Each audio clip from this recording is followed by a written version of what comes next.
Sagalee Qeerrooti.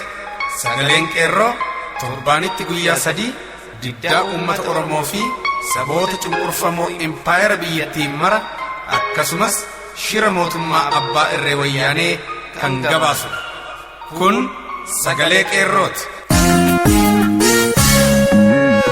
Onkoloolessa 13 harka fuunee akkam jirtan dhaggeeffattoota keenya kabajamoo fi jaallatamoon qophii Sagalee Qeerroo.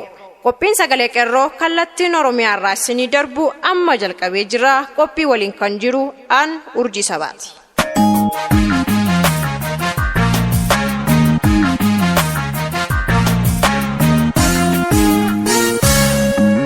Dhaggeeffattoota keenya akkuma beekamu jalqaba irratti oduu isinii dhiyeessina. Ittaansuudhaan immoo qophii addaa uummatni Oromoo alaabaa eenyummaa isaa wajjin walgitu kan mataa isaa saba qabuudha kan jedhu of harkaa qabnaa nu faana bu'aa. Akkasumas wallee warraaqsaas ni qabnaa itti bohaara. Amma hangafoota oduu. Yuunivarsiitiilee Oromiyaa garaagaraa keessatti barattoonni Oromoo alaabaa Itoophiyaa hin kabannu jechuun didan. Yaa'ii jaaffaa oppiidiyoon miseensota ishee Adaamaatti waamtee jalaa hafan. Godina Wallagga Lixaa aanaa Ayira Gullisoo keessatti hiriira nagaan irratti baatan jechuun oppiidiyoon uummata dararaa jirti. Kanneen jedhan hangafoota oduu keenya kan guyyaa irraati babal'ina oduu jaar tokkicha murteessaa. Yuunivarsiitiilee Oromiyaa garaagaraa keessatti alaabaa Itoophiyaa isa kan wayyaanee kana hin kabajnu jechuun barattoonni haaraan gara yuunivarsiitii seenan didan. Yuunivarsiitiilee Walqixxee, Madda Walaabuu, Bulee Horaa fi Aambootti nuti alaabaa mataa keenyaa qabna kana hin kabajnu jechuun mormaniiru. Yaa'ii ishee jaaffaa gaggeeffachuuf oppiidiyoon miseensota ishee warra durii irraa qabdee Adaamaatti yaamicha goonaan miseensonni ishee yaa'ii kana irratti hin hirmaannu jechuun diduun hafuun isaanii beekameera. Yaamicha ishee hafuun miseensota ishees oppiidiyoo naasuu fi dhiphina keessa galchuu maddeen keenya addeessaniiru. Wayyaaneen waraana ittisa biyyaa ishee fi poolisoota federaala ishee shakkitee caasaa ishee nan qulqulleeffadha jechuun sakatta'aa jiraachuun saaxilameera. Godina Wallagga Lixaa aanaa Ayiraa ganda Kuuree keessatti maaliif hiriira nagaan irratti baatan jechuun wayyaanee oppiidiyoon qonnaan bultoota hidhaa fi qarshiin adabaa jiraachuun saaxilame.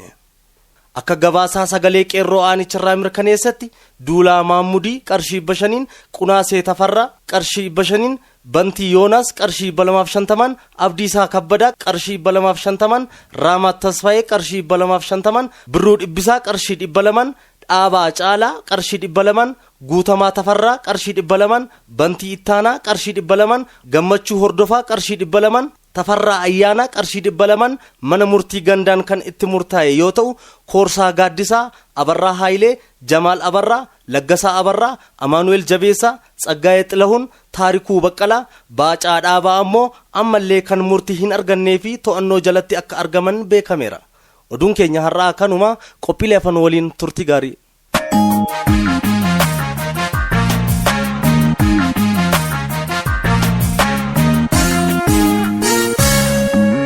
Uummatni Oromoo alaabaa eenyummaa isaa wajjin walgitu kan mataa isaa saba qabudha. Biyyootiin addunyaa keenya kanarratti saboonni isaanii tokkoomanii alaabaa mataa isaanii dhaabbatanii qaban hundi isaanii moototiin isaanii yookaan hogganoonni biyyaa yoo hangam wal geeddaranillee alaabaan biyya isaanii jijjiirame yookaan geeddarame hin beeku. Sababiin isaa duraan dursa biyyoonni sun kan walitti dhufanii tokkummaan biyya tokko ijaarratanii jiran fedha mataa isaanii irratti hundaa'anii jaalalaan waan ta'eefidha. Kana achi alaabaan dhaabbatanis walabummaa biyya isaanii, bilisummaa uummata isaanii, qabeenya isaanii, seenaa isaanii, goototaa fi hayyoota isaanii, ejjennoo har'a qaban, abdii boruu fi hamma bara baraatti qaban, kabaja aadaa fi namummaa isaanii kan bakka bu'u waan ta'eefidha. Biyyittii har'a Itoophiyaa jedhamuun beekamtu dallaa cunqursaa saboota cunqurfamoo taate kun alaabaa dhaabbataa kan mataa ishee qabaattee hin beektu.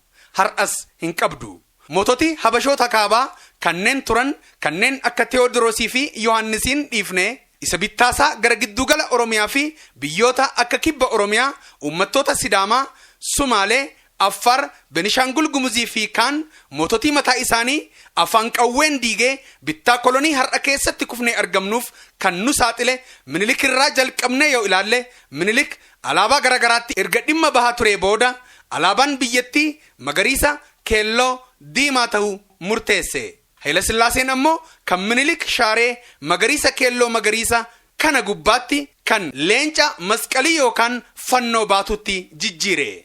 Dargiinis Haayila Sillaasee afaan qawween buusee gaafa aangootti ol ba'u alaabaa Haayila Sillaasee isa leenca fannoo yookaan masqalii qabu dhiisee magariisa keelloo diimaatti akka deebi'u godhee labse. Kunoo wayyaanonnis akkuma warra kaanii erga afaan qawween taayitaa irratti ol baatee alaabaa dargii kana buuftee shaartee kan biraa kan bifa cuquliisaa fi urjii ofirraa qabu fannifattee naaleellisaa jechuu jalqabdeetti. Garuu kan nama dinqu Oromoo fi saboota cunqurfamoo qofa otoo hin taane alaabaa wayyaanee har'aa kana habashootumti mataan isaaniitu mormaa jiraachuusaati. Garuu jaalatames jibbames dhugaan isaa alaabaan bifa magariisa keelloo diimaa qabu kun kamiyyuu kan Minilikis ta'e kan Haayila Sillaasee kan Dargis ta'e kan wayyaanee alaabaa gabrummaa rorroo fi dararaa alaabaa gumaa hayyoota Oromoo fi saboota cunqurfamoo warra kaanii dhukkubbii sammuu fi onnee dhaloota har'aa gabrummaa kana dhaalanii keessaafuu alaabaa salphinaa Oromoo fi Oromiyaa ta'uun sirriitti beekamuu qaba. Hunda caalaa kan beekamuu qabu alaabaalee biyyoota addunyaa kanarratti galmaa'anii beekaman lammiileen biyya sanaa yeroo alaabaa isaanii ijaan argan yookaan qalbiin yaadan hayyootaa fi gootota isaanii kabaja namummaa isaaniif walabummaa biyya isaaniif bilisummaa uummata isaaniif lubbuu isaanii hundarra qaalii wareeganii fi wareegaa jiran alaabaa isaanii keessatti argu. Kun ammoo dhaloota lammiilee sanaa sabboonummaan guutuun ofirratti abdii akka qabaatan ofirratti abdiin akka boonan isaan gargaara. Kana malees isaanis dhaloota seenaa hojjechuuf daran hamilatan isaan gochuuf goototni fakkaattonni hangafoota isaanii akka uumaman hamilachiisa. Alaabaa dhugaa ta'ee alaabaan hayyoonni fi goototni biyya sana irratti otoo hin wareegamin dhaabbatee balbale addunyaa kanarra hin jiru. Yoo jiraates kabaja tokkollee hin qabaatu. Alaabaan akkasii yoo jiraate hiikni alaabaa sanaa alaabaa gabrummaa fi salphinaa qofadha ta'a. Alaabaan kennaa yookiin badhaasaan namaaf kennamu saba sanaaf arrabsoo guddaadha. Sabni sun goota hin qabu yookaan hayyoota mataa isaa hin qabu jechuun saba sana seenaa dhabdee gochuu fi saba sana keessaas goonni akka hin dhalanne ugguruu ta'a. Uummanni Oromoos akka lammiilee addunyaa kanarratti argamanii saba lafa irratti uumame dachee badhaatu biyya biyyaan olii saba qabudha. Seenaa hundarra boonsaa kanneen akka sirna gadaa saba qabudha. Saba akka biyyaatti of danda'ee dhaabbachaa ture dhaloota tokkoo fi afaan tokko fedha tokkoo fi hawwii tokko qabaachaa turee fi har'as yeroo kamiyyuu caalaa qabudha. Oromoon dhaaba kallacha mirgasaa walabummaa isaa fi bilisummaa isaaf falmuuf heeraa fi seeraan dhaabbate adda bilisummaa Oromoo kan qabudha. Oromoon alaabaa mataa isaa kan Oromiyaa kan hayyoonni Oromoo dhugaa taraaranii dhaaban saba qabudha. Oromoon yoomillee taanaan alaabaa qaanii kan halagaan hiika garagaraa sabicha hin fakkaanne kennuun badhaasaan dogoggorsuuf kenniteen sobamuu hin danda'u. Diinni Oromoo wayyaaneen alaabaa Oromoo diimaa magariisa diimaa kan gidduun odaa hundeen tokkichaa urdiin marfamee bakkalchi irraa ifu kan mataa isaa otoo beektuu dagachiisuuf qalamaan fakkii kaastee hiika mataashee itti kennitee ija Oromoo haguuguuf yaalii addaan hin cinne gochaa jirti. Kunis seenaa fi eenyummaa uummata Oromoo awwaaluuf uummanni Oromoo gootota qabsaa'ota kan hin qabne fakkeessuuf dhaloota Oromoo ofirratti abdii dhabsiisuuf hamilee cabsitee umrii gabrummaa ishee dheereffachuuf kuftee ka'aa jirti. Haa ta'u malee dhugaan beekamuu qabu kana. Uummanni Oromoo alaabaa eenyummaa isaa wajjin walgitu kan mataa isaa saba qabudha. Qeerroo Bilisummaa Onkoloolessa 13 bara 2014. Sida bara dhufu yaa komoko dirqama lammummaa waan nurraa eegama yaa komoko galgalaaf ganamaa tokkummaa raawwachuuf istaanda yeroon geesse ammaa istaambay qophaa'uudhaaf qabna yaa Oromoo sida walabummaa sida bilisummaa.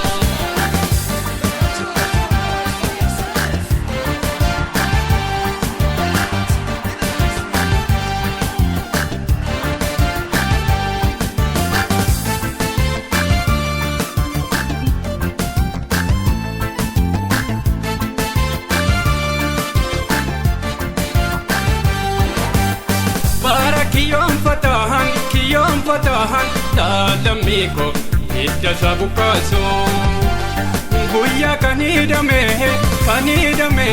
laal komoko hidda gallakiso gaafi baradeeraaf laal komoko dhugannu deebisu tumsa gamataane Oromiyaa falmachuu Qophii huda qabna xiqqaa guddaa namaa tumsa gamataane Oromiyaa falmachuu Qophii huda qabna xiqqaa guddaa namaa Cidha bara dubboon kiyyoon fataan baraa Angorra kan teenye abashoonni garboon fataan utuu qabna biraa Angorra kan teenye abashoonni garboon fataan utuu qabna biraa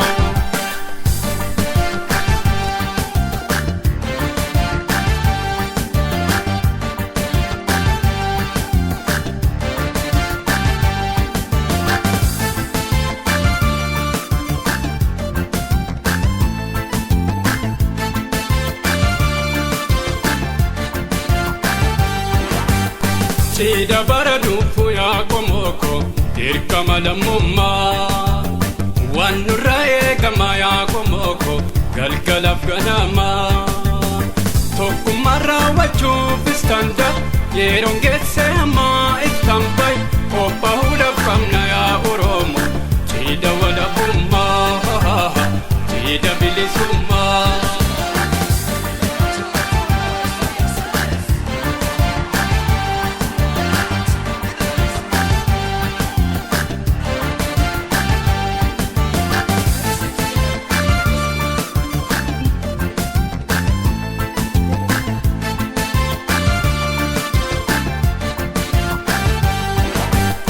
Guyyaa dachiif samihin laalamiko hidda jitaa lagaan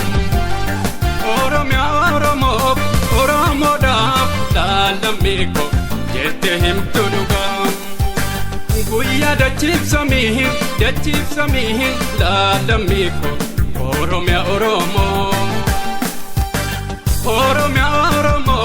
Oromoodhaaf laal komoko jette himtu dhugaan keessa balantaane Oromiyaa falmachuu Qophii huda qabna xiqqaa guddaa namaa keessa balantaane Oromiyaa falmachuu Qophii huda qabna xiqqaa guddaa namaa biiftuu fi bakkalchii wal fuullee dhaabbataa diini ifa isaanii walabummaan bilisummaan Oromoo talaataa diini ifa isaanii walabummaan bilisummaan Oromoo talaataa.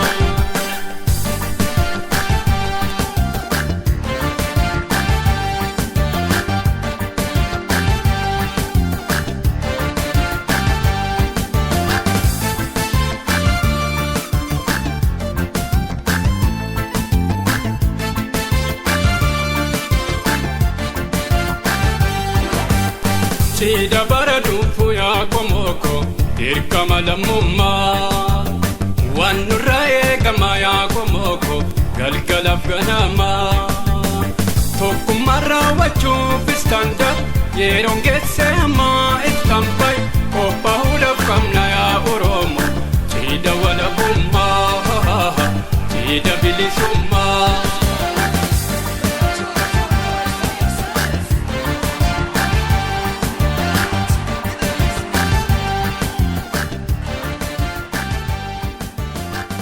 Dhaggeeffattoota keenya qophiilee keenyarraa duraa duubaan itti gammadaa irraa barachaa fi itti bohaaraa akka turtan ni abdanna. Sagantaan keenya kan guyyaa har'aa xumuramee jira. Sagantaa itti aanutti hanga walitti deebinutti nagaan tura. Injifannoo uummata Oromoof gadaa bilisummaati.